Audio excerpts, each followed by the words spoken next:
O Roda de Entrevista de hoje é temático, debate, discute, fala sobre o cinema goiano, como convidados os cineastas realizadores premiadíssimos Belém de Oliveira, Rosa Berardo, Pedro Novaes e Jarléo Barbosa. E já tem telespectador fazendo pergunta. Eu começo lá em Rio Verde, onde a nossa audiência é sempre muito grande.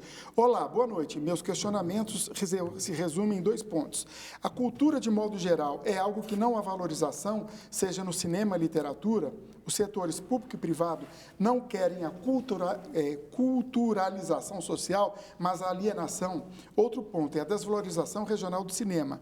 Como é o fato do descaso atual, aí está entrando em questão política e tal, não vou entrar muito nessa questão, não. É o Luiz Ricardo de Rio Verde. O que vocês acham? Eu começo por aqui, Jarléo. Vamos pegar isso aqui. Há uma desvalorização, assim como do cinema, da cultura. Somos um país que não valoriza a cultura. Quem pergunta é o Luiz Ricardo, de Rio Verde. Acho que sim, mas a cultura nesse país, ela é como a árvore do cerrado, né? Ela germina no fogo, assim, porque apesar de, como o Pedro falou, os governos passam, eles continuam, a gente está aí exportando ano a ano o que tem de mais essencial na cultura mundial, seja de música, né, de literatura, o que as pessoas falam, se Guimarães Rosa escrevesse em francês, ele era o Victor Hugo, assim, né, e outros tantos exemplos. Seria o Joyce, assim, se escrevesse em inglês? Joyce. Então, acho que assim, sim, existe um pensamento até de formação de país, né, não destinada ainda a valorizar a um país que passa fome, né? Assim, a cultura fica em que lugar nesse aspecto? Só que a cultura é símbolo, ela ajuda a formar um país, ela ajuda a construir uma identidade e eu acho que isso precisa ser visto também de uma maneira com um drone, assim, né? Porque no decorrer dos anos esse quebra-cabeça ele é montado em outra perspectiva, assim.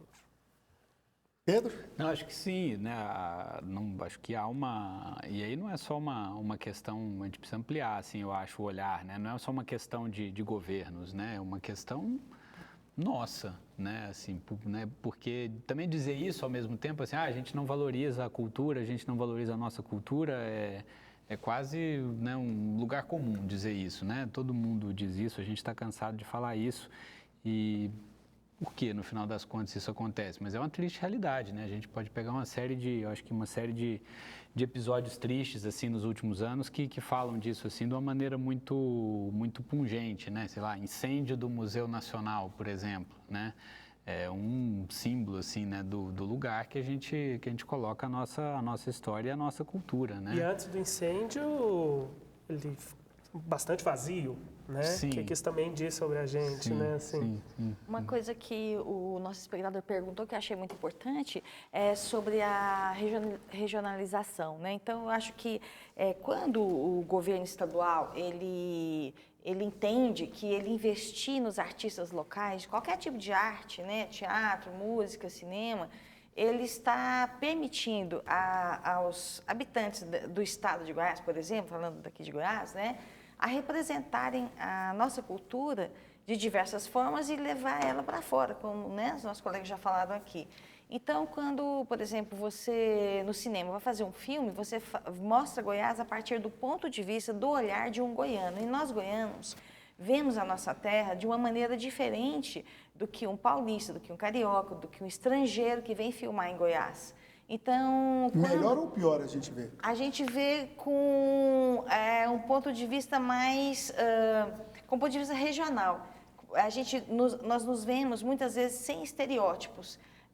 Não quero dizer que sempre, né? Mas como você vive aqui, você entende o funcionamento dessa cultura. Então, você não cria uma representação estereotipada do lugar. E isso é importante, porque você ter o direito a se autorrepresentar é muito importante. E essas leis que estavam acontecendo, né, de regionalização das verbas para o audiovisual, por exemplo, tem permitido que os goianos, né, se representem. Contem suas histórias, né? Sim, contem suas histórias a partir do seu ponto de vista e com, inclusive, cenários locais, né? Então, isso é um empobrecimento da cultura regional, em termos assim, olha, nós vamos deixar de ter a possibilidade de mostrar a nossa cultura a partir de um olhar goiano porque os nossos editais estão interrompidos, né? Por exemplo, nós temos o edital, o Fundo de Apoio à Cultura, o FAC, ele não pagou as últimas premiações, então as pessoas estão aguardando para receberem e fazerem seus filmes.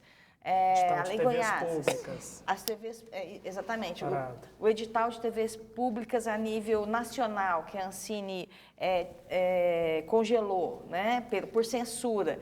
Então, nós temos muitos produtores aqui na mesa, por exemplo, eu e os colegas, né, que temos séries de televisões que foram aprovadas no primeiro estágio e foram interrompidas. Pois a minha série é sobre Cora Coralina. Então, Cora Coralina É um patrimônio da é um cultura patrimônio goiana, né? nacional, goiano e nacional. Então, como que você consegue levar o que nós temos de melhor se você não tem incentivo? Então, a pergunta do espectador foi muito importante nesse sentido. Belém, para você falar, até emendando um outro telespectador, o Aldo Lima, do setor Santa Genoveva, tem a ver com essa temática ainda. E ele fala, o cinema no Brasil não é fácil, e é caro. Os governos estadual e municipais não poderem investir no cinema e depois, com o sucesso dos filmes, reaver o que investiram? Faz sentido a pergunta dele, dentro dessa lógica de investimento?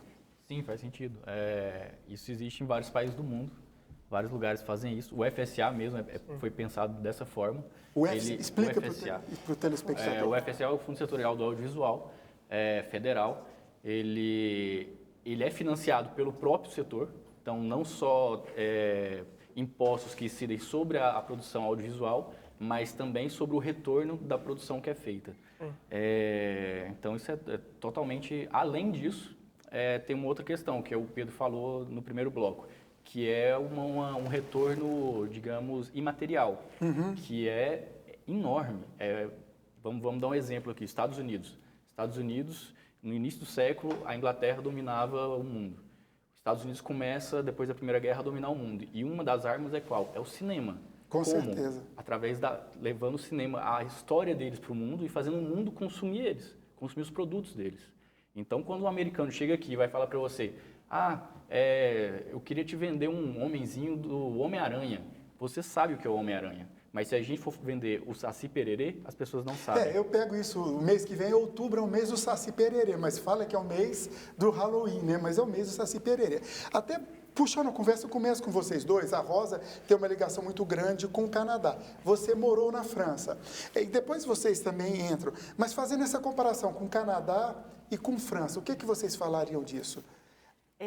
Por exemplo, o Canadá, né, tem o National Film Board, que seria como a Ancine no Brasil, né? Então, eles têm uma linha de financiamento de produções do país, uma linha excelente. Então, eles financiam documentários, animações, né, filmes de ficção. Então, há um grande apoio aos cineastas a partir do National Film Board e um grande consumo também da população por filmes canadenses. Esses filmes, por exemplo, eles ficam feitos pelo National Film Board, muitos deles já, depois da parte de estreia, eles ficam disponíveis num site digitalizado, então toda a população do país tem acesso a esses filmes gratuitamente. Hoje, por exemplo, se a gente digitar o nome de um filme canadense, você entra nesse site e assiste o filme. Então, quer dizer, o investimento do governo, né, ele tem um retorno também para a população. E isso é muito importante.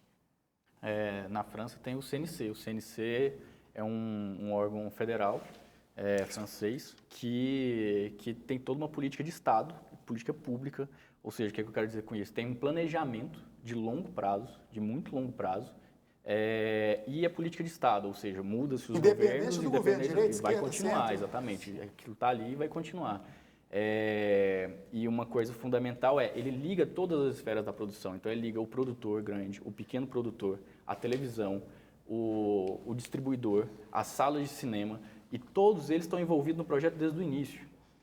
Uma série de linhas de financiamento, por exemplo. O que é muito difícil é desenvolver um projeto. Você tem que desenvolver muitos projetos, escrever muito, para ter um que vai nascer. Então, se você não tiver financiamento nesse lugar, que é o lugar mais frágil, você não consegue chegar em lugar nenhum. E lá eles têm. E o que vocês acrescentam? O que eu acho que é muito relevante, assim, essas comparações são didáticas, assim, porque a gente perceber, assim, que em todos esses países que, de alguma maneira, são referência em produção audiovisual para nós, tanto na Europa quanto na América do Norte, assim, duas coisas saltam aos olhos. Assim, a primeira é assim, o olhar estratégico, né, para a cultura como um todo e para a atividade audiovisual especificamente, né? São atividades que são encaradas assim, de forma estratégica por esses motivos que a gente já falou um pouco, assim, tanto pelo seu valor econômico quanto pelo seu caráter de soft power, né, de poder mesmo e tal. Então, assim, tem um olhar e um planejamento e políticas públicas pensadas de forma estratégica, né? E, de outro lado, em todos eles, assim, não nos iludamos, assim, existe forte investimento público, né? Mesmo nos Estados Unidos, assim, que a gente, às vezes,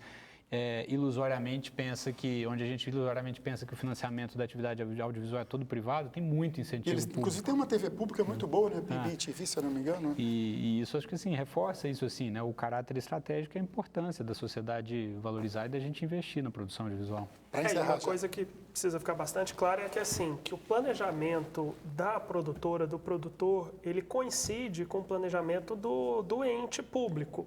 Então, se é lançado um edital que está com determinadas datas e o produtor se adequa a essas datas, faz um edital e essas datas não são cumpridas, é um projeto, é uma empresa que está acabando. Seria o equivalente a chegar aos nossos amigos câmeras aqui e falar, aquele salário seu que eu ia pagar esse mês, vou pagar daqui 4.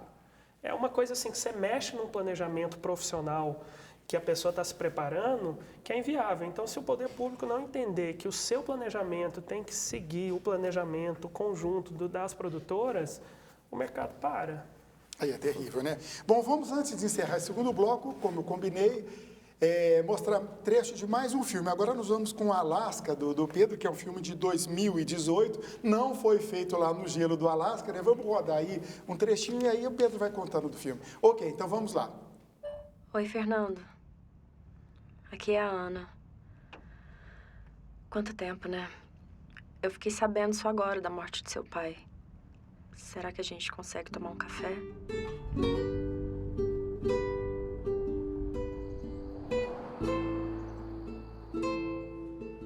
Oi, Ana. Você tá em Goiânia? Eu vou até Alto Paraíso essa semana resolver o que fazer com a fazenda do meu pai. Quando eu voltar, a gente se fala. Fernando? Pedro, Alasca e tem um baita de um cerradão aí. Explica essa história aí. O Alasca é um road movie e uma história de amor, assim, singela, que conta o reencontro de um casal que a gente entende que eles tiveram uma história intensa anos antes e eles se reencontram e resolvem fazer uma viagem à Chapada dos Veadeiros, que foi um palco da história de amor deles no passado. E aí eles vão tentar voltar a se entender e ver se a relação deles pode voltar, quem sabe, a dar certo, né? O filme conta essa história, foi todo filmado na Chapada dos Veadeiros. É interessante porque junta 3 dos que estão aqui nessa mesa, de alguma forma, tem participação no filme. O Belém fez a trilha do filme, o Jarléu é roteirista do filme também. E ele estreou esse ano nas salas de cinema, em 20 cidades, então foi um resultado que a gente ficou bastante satisfeito. Rapidinho já. Só agregando que o cinema goiano tem disso, né? Tipo, a cena é pequena, né? Eu fui estagiário da Rosa, meu filme tem trilha do Belém, escrevi o filme com o Pedro escreveu comigo, então todo mundo se entrecruza, né, nos projetos. E se ajuda, né? Bom, e quem quiser saber o resultado desse romance tem que assistir o filme, né, Pedro? Então vamos para mais um intervalo, voltamos em instantes. Se você quer fazer sua pergunta, o nosso WhatsApp está aí na tela, 3201-7704. Voltamos em instantes.